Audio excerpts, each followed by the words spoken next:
So I wanted him to have something special. So that was it. I got a book and I got some underwear and socks. Okay, now I'm waiting. Monica gets home, and then her parents are right behind, and she gives them instructions on what to do with the cat and the bird. We get in the car, and through some of the education and training that you get when you get put on the list, they give you a video, and on the video it stresses very clearly that almost everyone gets what they call a dress rehearsal.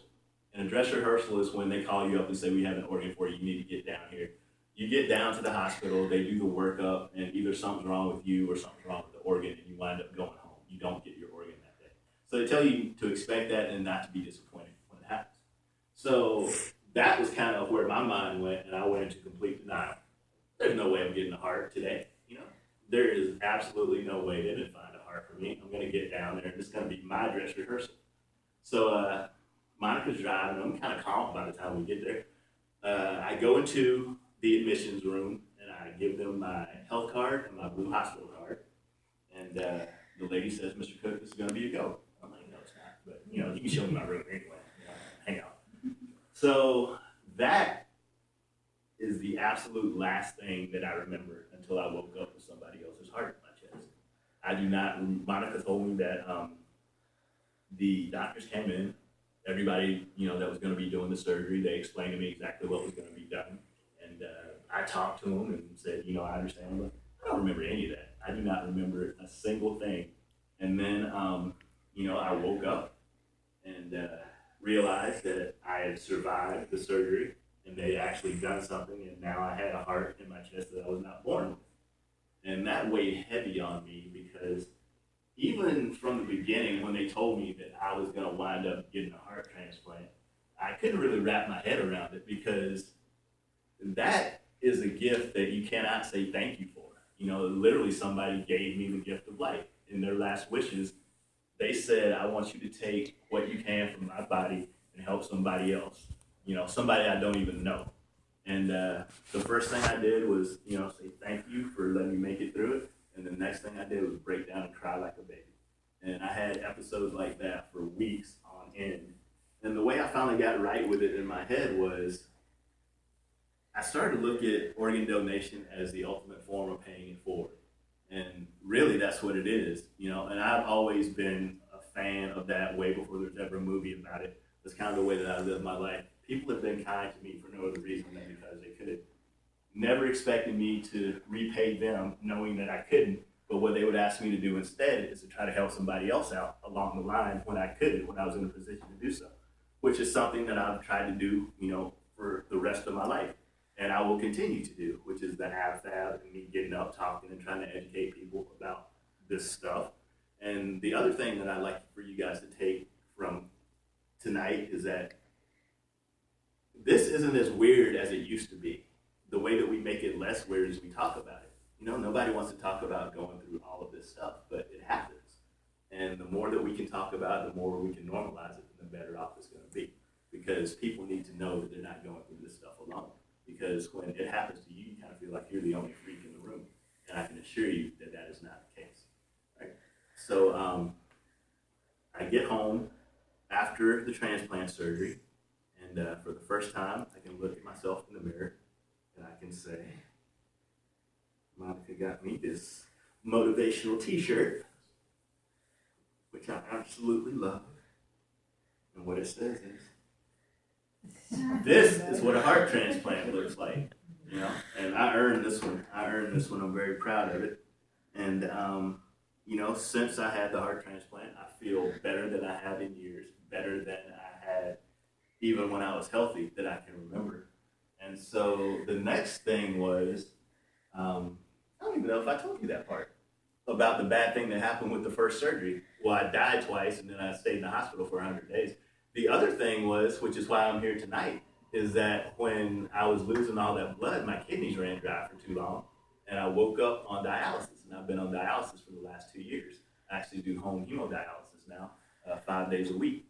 And so I was going along, doing my thing, rehabbing my heart, getting stronger, feeling better, and all that good stuff. And someone told me about the kidney walk last year. And I said, you know what? That'd be a good test for me.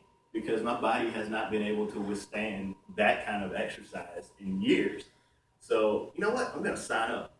And I had already had my little blog post figured out in my head. I'm going to call it the $100 t-shirt, because there's $100 that you have to donate to be able to walk, and then you get a shirt. And that was all I wanted, was a t-shirt.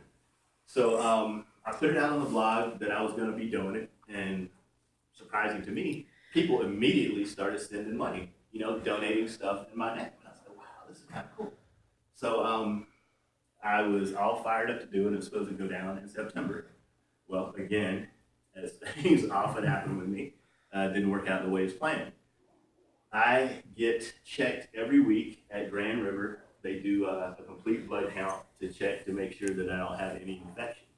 Well, 2 weeks before, they had found infection in my line. I have a dialysis line that I use, to hook up to the machine. And then the following week, they found infection in my line and also from my arm, because they do it at 2 sites to make sure that, it's not a false positive. And when they found it in both places, then they said, we need you to come down to the hospital and we're going to put you on vancomycin. And I was in there for a week. Of course, it was the week that I was supposed to do the kidney walk. So, excuse me, I was very upset and very disappointed about that. And, I am not one to accept defeat very easily. So a whole time I'm there, instead of worrying about getting well, I'm worrying about how I can do this walk so that I can not let down the people that donated money in my name. And with a little help from my friends, I was able to get up out of my hospital bed on that Sunday morning and get used to a treadmill. And I walked for 5 kilometers. And Monica, my favorite videographer, was able to capture it. And we put it up on YouTube, and I called it Kidney Walk My Way. And just to show people that, I truly appreciated what they've done for me. And, I wanted to do whatever I could to, kind of do what I felt I owed them. If they were willing to give money in my name, the least I could do was try to walk, and so I did. Got out of the hospital after a week, and then I had 4 weeks of follow-up at Grand River where I had to do vancomycin basically every other day. And the happiest day was when I came back and I had to go in-center, because they can't release you from the hospital back to home hemodialysis. You have to go to in-center first, and they kind of transition back to home. And I was sitting in my chair in, the place that I started hemodialysis at Grand River. And Nancy, who is the head nurse that runs the home hemodialysis department, came down, and she looked around the corner. She said, hey, you're back. And I said, yes, I am. And she threw this shirt in my face. And so I earned my shirt. And I was thank you very much. I'm very, very proud of that. And so then the focus has kind of switched from the heart, which I've had, a ton of history with, to the kidney now. And every chance that I get to get out and tell my story, like I said, to educate, then that is what I'm doing. That's why I'm here tonight, to kind of let you guys know that there's a real person behind the kind of myth or whatever when you go knocking on a door. Then I want you to remember this face, There's a real guy, there's a Charles Cook that needs a kidney, that is doing everything he can, to get off of dialysis so I can say goodbye to the machines, goodbye to the hospital, and get on with my life. That's all I want. And you guys can help me do that. I appreciate your time this evening.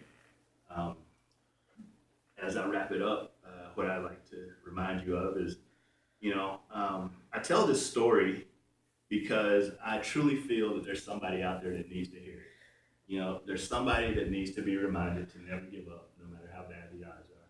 There's somebody that needs to know that they're not going through it alone. And there's somebody that needs to know that every day that they draw breath, that it's another opportunity to get up and just keep banging. So if you could tonight, remember Owen in your thoughts and prayers. I'd appreciate it. And then tomorrow morning when you get up, think about me. And remember to hang in there and just keep banging. Cool. So I have truly appreciated your time, your attention, and I thank you for staying out here on a Wednesday night. And just so you don't forget, I am Charles Cook, the keep banging guy.